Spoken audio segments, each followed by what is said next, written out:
Hello. तर आजच्या व्हिडिओमध्ये माझे काही पेंटिंग्स आहेत जे मी काल साफसफाई करताना मला सापडलेत. म्हटलं ते आज तुमच्याशी शेअर करूया. म्हणून आज हे पेंटिंग मी इथे तुमच्यासाठी तुम्हाला दाखवण्यासाठी घेतले. ॲक्च्युली A4 साईजचे आडवे पोर्ट्रेट असल्यामुळे मला मोबाईल मी असा पकडला, त्यामुळे व्हिडिओ असाच येईल. आणि हे जे पेंटिंग्स आहेत मी कोरोना ज्यावेळी स्टार्ट झाला होता म्हणजे सुट्टीच्या दिवसांमध्ये घरी रोज एखादं पेंटिंग करायचे. तनिष्काला वेगळं काहीतरी काढायला द्यायचे आणि मी पण एखादं पेंटिंग करत बसायचे. त्यावेळी ॲक्च्युली हे पेंटिंग्स काढलेले आहेत आणि हे पेंटिंग्स मी घरामध्ये डेकोर म्हणून पण वापरलेत ज्यावेळी मी दुसरीकडे राहायला होते तेव्हा. मग अभावी मी आता ते बाजूला काढून ठेवले होते.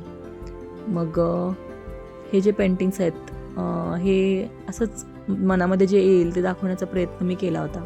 आता ही एक चंद्राची पूर्ण अशी रात्र संध्याकाळ झालेली या पेंटिंगमध्ये मी दाखवलेली आहे. म्हणजे तो काळोख चंद्र वगैरे असं ह्याच्यामध्ये एक्सप्लेन केलं आहे मी ह्या चित्रामध्ये. आणि हे जे ड्रॉइंग आहे ते पेन्सिल वगैरे काही न यूज करता फक्त पेंट ब्रशनी केलेलं आहे डायरेक्टली.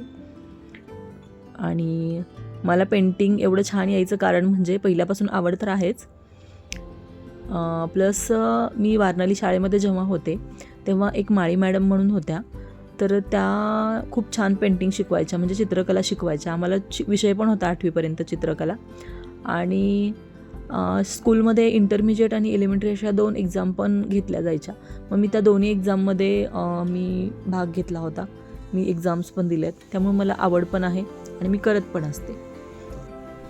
आणि इथे गणपतीचं पण मी एक चित्र काढलं आहे, प्लस आता हे वारलीचं पण चित्र आहे.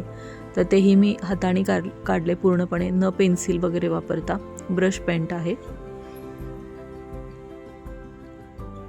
तर त्याच्यावरचं झाड म्हणा किंवा तो मावळणारा सूर्य वगैरे असं दाखवण्याचा, ते कवडसे येतात ना उन्हाचे वगैरे, ते दाखवण्याचा प्रयत्न केला आहे.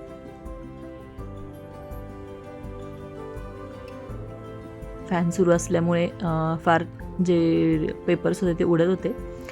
आणि हे जे आहे एक बोल्ड ब्युटी असंच काढलं होतं. अशी एखाद्या मुलीने हॅट अशी डोक्यावरती डोळे झाकून घेतली असं हे चित्र होतं. तर मला हे खूप आवडायचं. हे पण मी माझ्या शोकेसमध्ये ठेवलं होतं. आता ह्याला ॲक्च्युली मी लॅमिनेशन वगैरे थोडंसं करून घेणार आहे आणि एखादी वॉल वगैरे डेकोर करायचा विचार आहे डोक्यामध्ये. हेही असंच एक 1980च्या जशा हिरोईन असायच्या त्याप्रमाणे हे पण एक ड्रॉइंग केलं आहे तसं मी. त्यांच्या त्या कानातल्या मोठ्या रिंग्स, नेकलेस वगैरे, तसे केस कुरडे वगैरे असायचे, त्याप्रमाणे हे एक चित्र मी काढलं आहे तिथे. चित्र काढताना आहे ना रंगांची संगत जर चांगली असेल ना तर चित्र खूप छान जमतं असं म्हणतात. आणि आम्हाला पण आमच्या मॅडम असंच सांगायच्या की तुम्हाला रंगांचं परीक्षण करता यायला पाहिजे, तर तुमचं चित्र फार छान रेखाटलं जातं म्हणून. आणि बस अशी काही चित्र आहेत माझ्याकडे जी मी काढली आहेत. आणि अजून एक वही मी छोटीशी डायरी मी केली होती कोरोनामध्ये असतानाच, ही पण केली होती. तर त्याच्यामध्ये असे स्केचेस मी काढायचे फक्त पेन्सिलने, असंच मोकळ्या वेळेत बसेल त्यामुळे.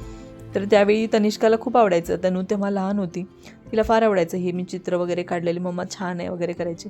मग तिने ते खाली मी पल्लवी नाव लिहिलं होतं ते तिने काढून तिथे तनू म्हणून तिनेच ते टाकलं. तिला ही वही आवडायची, ती ठेवायची. मग ही सारखी इकडे तिकडे पडायला लागली म्हणून मी पुन्हा माझ्या कपाटामध्ये नेऊन ठेवली. कारण कसं असतं ना, एकदा जे हातातून गेले ते पुन्हा तसंच सेम होईल हे सांगता येत नाही, म्हणून ही चित्र मी जपून ठेवलेली आहेत.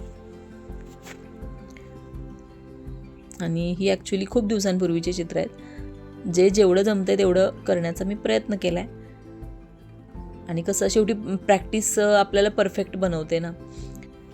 आणि हे एक महाराजांचं चित्र काढण्याचा मी प्रयत्न केला होता. एक असंच पोस्टर बघितलं होतं, त्या पोस्टर थ्रू मी हे चित्र काढण्याचा प्रयत्न केला. आणि हे पण देवाऱ्यातली मूर्ती बघून खरं तर मी हे चित्र काढलं विठ्ठलाचं. माझ्या देवाऱ्यामध्ये मूर्ती आहे विठ्ठलाची अशी. आणि नंतर ही वही अशीच डेली हिशोबाला वगैरे वापरण्यात आली. आणि अजून काही मी ड्रॉइंग केले ते म्हणजे केकचे जे बेस उरलेले असतात ना, बड्डे झाल्यानंतर केक जे न फेकून देता, मी हे केकच्या बेसवरती हे पेंटिंग्स केलेले आहेत. तर आणि त्याचं असं वॉलपीस बनवलं आहे की मागून त्याला स्टिकर चिकटपट्टी लावली आहे आणि वरती एक हुक लावण्यासाठी हुक करून, आणि हे मी माझ्या दरवाजाला हँग केले. तर अशा प्रकारे हे एक पीस बनवला होता, शो पीस पेंटिंग करून. हे पण सगळे ब्रश पेंट केलेले आहेत. आणि मी हे सगळं करत असताना तनिष्का आली आणि मला म्हणाली, मम्मी मी पण काढलेले ड्रॉइंग आहेत ते पण दाखव ना. म्हणून मग तिचे हे काही 2-3 ड्रॉइंग्स होते, हे तनिष्काने काढलेले आहेत, ते पण घेतले. आणि तिने एक भोलेनाथचं खूप सुंदर ड्रॉइंग काढलं होतं. तर त्याचा व्हिडिओ मला आता सापडत नाही आहे, म्हणून हे फोटो मला सापडला म्हणून मी तो इथे अटॅच केला आहे. तर भेटू नेक्स्ट ब्लॉगमध्ये. Till then, bye.